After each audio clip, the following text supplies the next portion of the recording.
All right, Shane. So Mark Stoops wasn't having that. And, I thought that'd be a perfect transition here to South Carolina because, yeah, you got worked last weekend there against Georgia, but I guarantee it, the Gamecocks will not be the last team that gets worked by the Georgia Bulldogs this season, and particularly Jordan Davis and company. It's going to be a long damn day for anybody that faces that unit. And, Shane Beamer says this week the team has responded in practice. They look great. The energy is still there. So, this is going to be we hear that all the time. And sometimes it shows up on Saturday, sometimes it doesn't. So, the fact that new era here in South Carolina, I think that is kind of the biggest question is how does this team respond to their first true adversity after starting the season 2-0?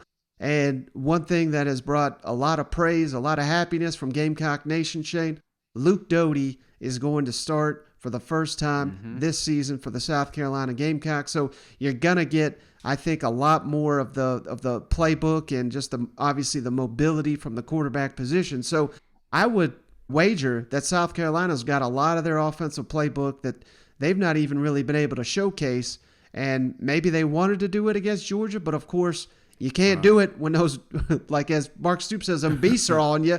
You certainly can't use the playbook when you're getting blown up. So, thoughts on that matchup? Yeah, and you can't use these running backs either. I think that's the biggest one, Mike. For so many times I'm watching and the box is just loaded because that's what South Carolina's going to do. But now you got Luke out there that can air it out, make this team a little bit, I want to say three-dimensional. And the reason I'm saying that is because let's not forget, man, Luke's got some legs, and he can get exciting outside the pocket. And that's something that they've not had the ability to do. So that's just the script. They just don't have the film on it. They can watch a little bit of last year's film, but they've never seen it with this offense. So there's just the uncertainty of Kentucky coming in. They really don't know what South Carolina is going to bring to the table. And I think that's one of the biggest advantages that they're going to have this week is the element of surprise. And then you factor the loud ass fan base, man. You kidding? When they start doing Sandstorm, don't think this place ain't going to be jumping, and Kentucky's not had to deal with that. Yeah, and speaking of that crowd noise, Shade, a little clip here from Drew Franklin. He's shared this video of just what's going on up there at Kentucky with the practice of get the sandstorm and all that. And then we'll kick it over to Shane Beamer's comments on the other side.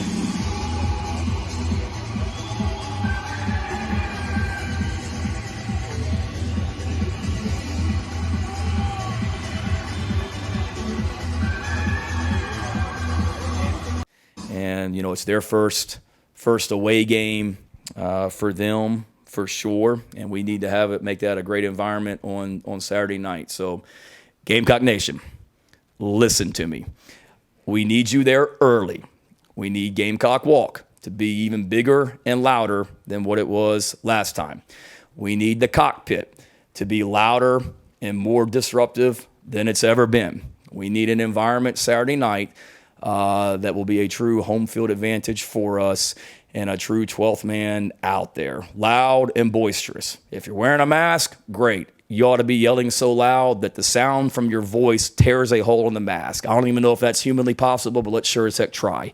You can be an advantage for us. We're all in this thing together, and we will need you on Saturday night. Get there early. We've got a fantastic group of recruits that are coming, and we need you to go get this done. Shayna, after 3 games, when you've looked at some of the offensive line struggles, is it a scheme complication thing? Is it calls at the line from the center of the quarterback? Just is there a couple of problems that you guys have identified and can correct? Yeah, we got to be better. It starts with us as coaches. We got to coach better. Saturday night was not good in a lot of ways, us included as coaches. There certainly. That place was rocking on Saturday night. Like, we need our place to be rocking on Saturday night. And we had certainly some miscommunication You guys watched the video. I mean, we had a play where we got 2 guys blocking a run and we had 3 guys blocking a pass, and that can't happen. I mean, that's not good football, and that starts with us as coaches, and that's being able to communicate at the line of scrimmage and the quarterbacks being louder, getting plays in on time. So it all starts with us as coaches, me as the head coach.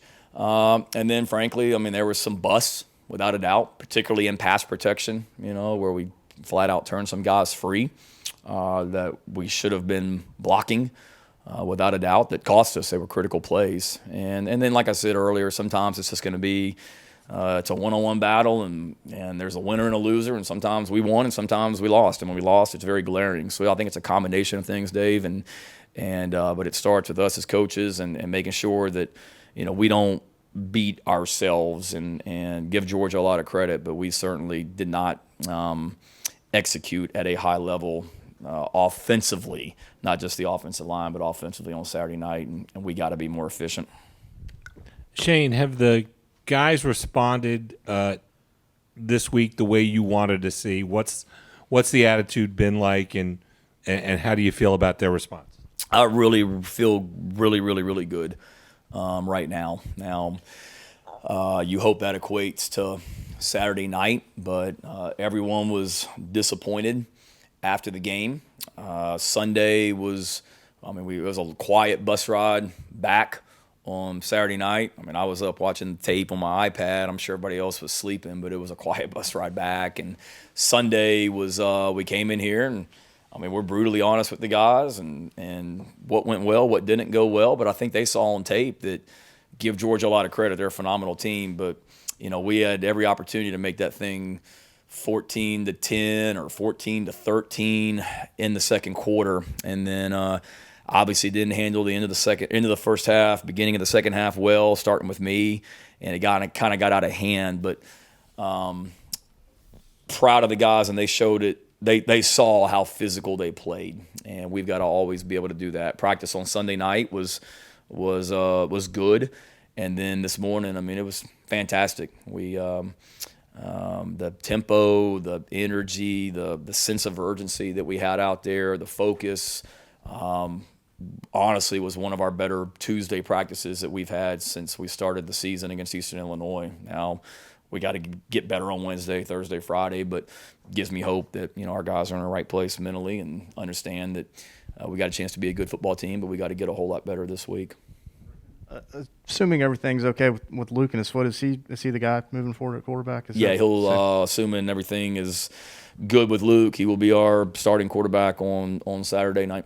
All right, Shane. So, Shane Beamer fired up for this one, and here's his first opportunity to get his first opportunity to get an SEC win, get it at home, and certainly, if you're looking at the betting odds, it would be an upset, but not a major one. It's only, I think, 5-point spread right now, so certainly possible that South Carolina gets a win, but I guarantee you they cannot do it without those fans, and I think that's why Shane Beamer made such a point there to call attention to those amazing South Carolina fans. It's at night. They're going to be good and liquored up. This is what it's all about. You know what?